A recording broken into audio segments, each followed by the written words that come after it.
Kal Kadosh Shalom Uvracha. Nous allons lire cette semaine la paracha de Kitissa, où nous continuons justement dans le récit de la Torah concernant encore quelques parties du Mishkan et quelques travaux, quelques avodot qui se passaient au Mishkan.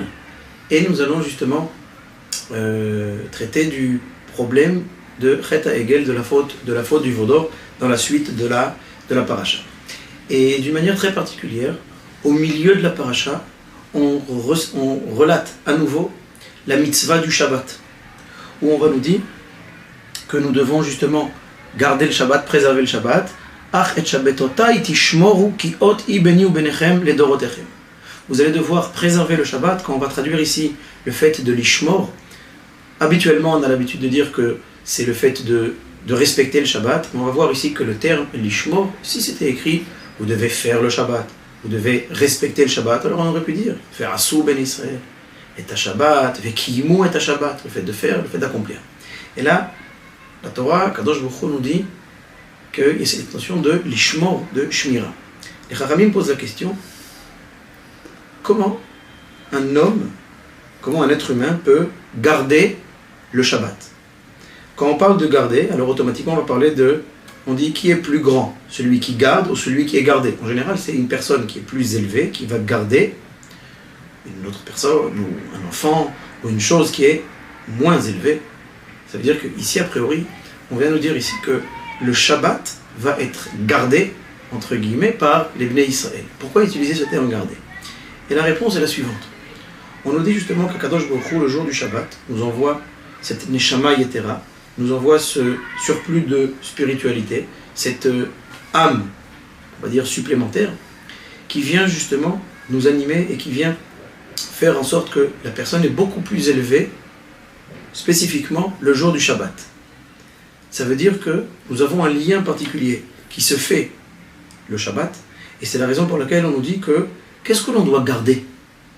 Qu'est-ce que c'est cette shmira? Cette shmira, c'est justement le fait de préserver ce signe, qui ot I beni ubenechem. Ce ot, les Chachamim nous disent, c'est l'impact du Shabbat. C'est ce que chaque Shabbat de l'année, ce qu'une personne s'imprègne de la marque, entre guillemets, de ce rochem en hébreu, c'est ce signe distinctif qu'Akadosh Baruch Hu met en nous le jour du Shabbat.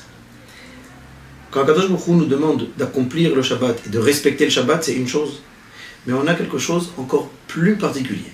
Justement, cette injonction de garder le Shabbat, de préserver le Shabbat, c'est-à-dire de faire en sorte que cette élévation spirituelle reste, et cette marque spirituelle reste pour justement commencer d'un Shabbat à un autre niveau. C'est la raison pour laquelle, juste après, on nous raconte que Akadosh Baruch Hu, après justement nous avoir à nouveau donné la mitzvah du Shabbat, vient donner en cadeau la Torah. C'est ce que nous dit le pasuk, que Vaïten el Moshe kechaloto ledaber ito. Lorsque Akadosh Baruch Hu a terminé tout ce processus des 40 jours, alors on nous dit que Akadosh Baruch Hu a donné la Torah en cadeau à Moshe Rabbeinu. Et le Midrash nous dit que chaque jour, Moshe Rabbeinu disait « J'apprends la Torah », Akadosh Baruch Hu m'enseigne la Torah, dit Moshe Rabbeinu, et j'oublie. À la fin des 40 jours, Moshe Rabbeinu dit 40 jours se sont écoulés, je ne sais rien. Eni yodeya davar. Il nous raconte le Midrash qu'Akadosh Baruch Hu, quand il a entendu ça de la part de Moshe, alors il a donné toute la Torah qu'il a étudiée en 40 jours, il lui a donné en cadeau. Les Chachamim disent pourquoi justement juxtaposer justement la mitzvah du Shabbat avec le don de la Torah, quand la Torah nous était donnée en cadeau. Les Chachamim se posent la question, Moshe Rabbeinu ne comprenait pas ce que disait Akadosh Baruch Hu. Ça veut dire quoi que Moshe Rabbeinu oubliait? Si on fait attention, et là c'est encore la deuxième mitzvah du Shabbat, Zachor, le fait de se rappeler. On sait que dans les Aseret Adibrot, dans Parashat Yitro, dans les 10 commandements, on nous dit Zachor et Yom HaShabbat. Les Chachamim disent c'est quoi Zachor? Le fait de se rappeler du Shabbat, c'est la mitzvah du Kiddush. Zocher ou ala yain biknisato ou bitziato. On fait à l'entrée du Shabbat le Kiddush, à la fin on fait l'Havdalah. Pourquoi justement on doit se rappeler?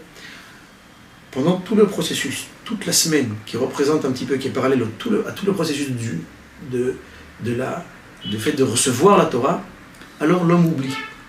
L'homme est dans un monde qui est avec une tendance qui est très profane, et c'est la raison pour laquelle l'homme est dans cette shikha. L'homme vit cet oubli. De quel oubli on parle? D'un oubli où justement notre lien avec Akadosh Baruch Hu est manquant, il est chasser. Alors que quand vient le Shabbat, et il y a justement cette notion de shmira du Shabbat, de préserver le Shabbat, alors on va préserver ce hôte, ce signe distinctif particulier, et c'est la raison, et c'est ce qui va nous permettre justement, c'est la raison pour laquelle nous avons comme mitzvah de se rappeler. Mais de se rappeler de quoi? Les Chachamim nous disent justement, on doit se rappeler de toute la création, de tout ce qu'Akadosh Baruch Hu a fait, toute la création du monde. Mais c'est quoi la création du monde? Se rappeler de ce lien avec Akadosh Baruch Hu, et comment Akadosh Baruch Hu se dévoile dans la réalité. Et ça, c'est grâce au Shabbat. Quand quelqu'un comprend quel lien il a avec Akadosh Baruch Hu, alors la Torah peut lui être donnée en cadeau. Et c'est comme ça qu'on peut expliquer la faute du voleur. Lorsque les Béné Israël ne sont pas encore suffisamment prêts, ne comprennent pas encore ce lien avec Akadosh Baruch Hu, malgré tous les miracles du désert, malgré la manne, malgré tout ce qui s'est passé dans le désert, et en Égypte, on nous dit ici qu'il y avait encore un lien qui n'était pas suffisant entre Israël et Akadosh Baruch Hu. C'est la raison pour laquelle, quelle est la faute particulière du Hegel, du Vaudor? Qu'est-ce que disent les Israël? Elle est Elohecha Israël. C'est qu'ils ont appelé justement, voilà ton Dieu.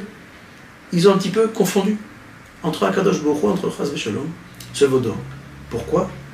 Suite au fait qu'ils n'avaient pas justement en tête, ils n'avaient pas justement en mémoire ce lien particulier avec Akadosh Baruch Hu qui va dépendre d'une chose, comme disent les Chachamim, d'un processus de 40 jours.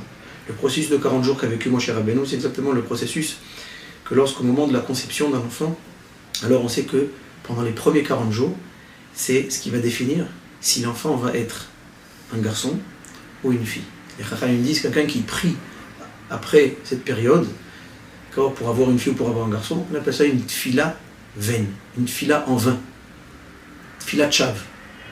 Pendant les 40 premiers jours, c'est là-bas où l'enfant va être formé, et plus particulièrement si l'enfant va être un garçon ou une fille. C'est ce qu'on nous dit ici. Pour devenir, mon cher Rabbeinu fait ce processus, pas seulement à l'échelle individuelle, mais à l'échelle de tout l'ensemble d'Israël. C'est ce qui va justement nous permettre de passer toutes ces épreuves pour pouvoir recevoir la Torah, en croyant effectivement qu'on ne comprend pas, on oublie, parce qu'effectivement la Torah qui est divine, elle a du mal à s'installer en nous, à s'ancrer en nous.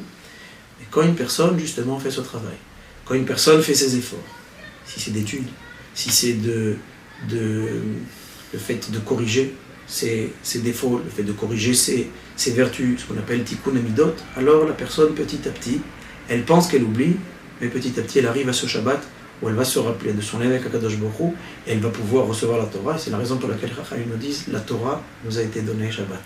Shabbat Shalom.